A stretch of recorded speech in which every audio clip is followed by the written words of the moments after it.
Hello guys हामीसँग यो एन्टोको scooty आइसकेको छ। यो स्कुटी चाहिँ स्टार्ट हुँदै छैन।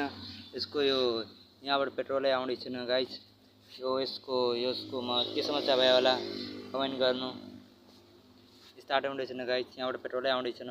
र डिजल भान्डा पनि स्टार्टै आउँदैन, भान्डा पनि पेट्रोल आउँदै छैन गाइज। पेट्रोलै आउँदै छैन यहाँ।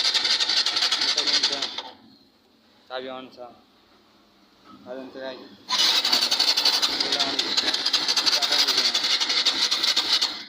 अलगबाट हामी पेट्रोल पनि हालेछु गाइज, तब पनि स्टार्ट हुँदै छैन। अलगबाट पेट्रोल हालेछु यहाँ गाइज, यहाँ त स्टार्ट हुँदै छैन। यो पेट्रोल टी लगाउनु पनि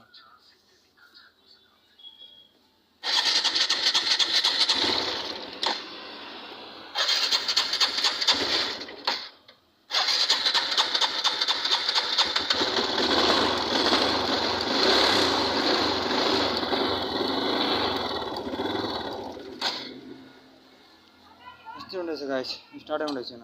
के गर्नु होला कमेन्ट गर्नु ल प्लिज गाइज।